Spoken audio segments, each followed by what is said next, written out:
32-এর নববর্ষ এসবে বৈশাখ গতকালকে আমরা উদযাপন করেছি।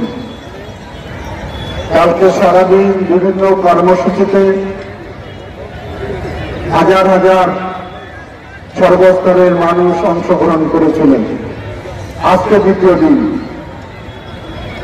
এই কার্যক্রম চলবে আগামী 2 দিন। প্রিয় সর্বস্তর ভাই ও বোনেরা, আমি গতকালকে অনেক কথা বলেছি। আমার মনের ইচ্ছা, আমার মনের আকাঙ্ক্ষা, আপনাদের ভালোবাসা, আপনাদের দাবির কথা আমি বলেছি। পহেলা বৈশাখ বা বাংলা নববর্ষ বাঙালিদের চিরায়ত একটি অনুষ্ঠান। আমাদের ঐতিহ্য, কৃষ্টি, কালচার নিয়ে আমরা এটা ধরে রাখার চেষ্টা চালাচ্ছি। বিশেষ করে যারা ভবিষ্যৎ প্রজন্ম, যাদের মাঝ থেকে বাঙালি ঐতিহ্য, কৃষ্টি, কালচার গুলো হারিয়ে গেছে, ভুলতে বসেছে আমাদের ভবিষ্যৎ প্রজন্ম।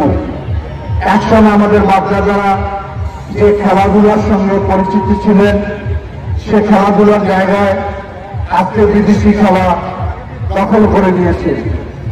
আমরা যদি আমাদের সন্তান দেখে সেই সমস্ত ক্রীড়ার কথা বলি, তারা চিনতে পারে না, তারা জানতে পারে না। কিন্তু বাঙালির শেকড় হচ্ছে আমাদের এই খেলা, বিশেষ করে গ্রামীণ খেলা। গ্রামীণ হলো বাংলাদেশ, আর বাংলাদেশের বেশিরভাগ লোক বসবাস করে গ্রামে। তাদের সুখ, দুঃখ, হাসি, কান্না, প্রেম, বিরহের মধ্যে জড়িত রয়েছে বাংলার লোককথা। সেই লোককথা দিয়ে সঙ্গীত রচনা করা হয়। লোকগীতি, ভাওয়াইয়া, ভাটিয়ালি, গাড়ি, পালা, শাড়ি, এগুলো আমাদের জীবনের অংশ ছিল। কিন্তু অপসংস্কৃতির জাতাকলে সবকিছু নিষ্পেষিত হয়েছে। বর্তমান প্রজন্মের ছেলেমেয়েরা মোবাইলে আসক্ত হয়েছে।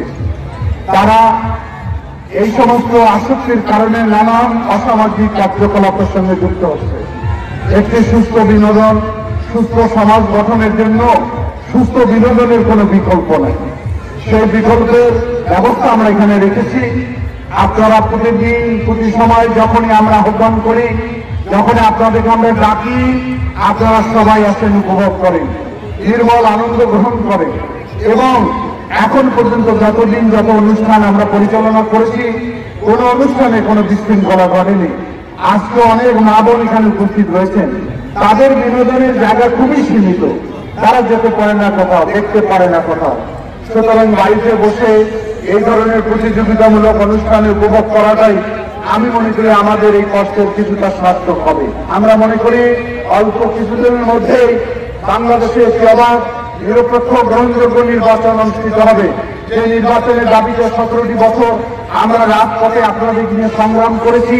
এই সংগ্রাম চলাকালীন আমাদের অনেক সাথী, অনেক ভাই ইতিমধ্যে আমাদের কাছ থেকে হারিয়ে গেছেন। অনেক ভাই পঙ্গুত্ব বরণ করেছেন, অনেকে অন্ধ হয়েছেন। সুতরাং এই ফ্যাসিবাদী সরকার আজকে পালিয়েছে, বাংলাদেশকে ধ্বংসস্তূপে পরিণত করে দিয়েছে। সেই বাংলাদেশকে নতুন করে জেগে তুলতে হবে। বাংলাদেশ একটি গণতান্ত্রিক বাংলাদেশ, মানবিক বাংলাদেশ, বৈষম্যহীন বাংলাদেশ এবং একটি দুর্নীতিমুক্ত বাংলাদেশের যে যাত্রা শুরু হয়েছে, সেই যাত্রা আপনারা সবাই শরীক হবেন। এই আহ্বান রেখে সকলকে আজকে ধন্যবাদ জানিয়ে আমি আমার কথা এখানে শেষ করলাম। আল্লাহ হাফেজ। বাংলাদেশ জিন্দাবাদ।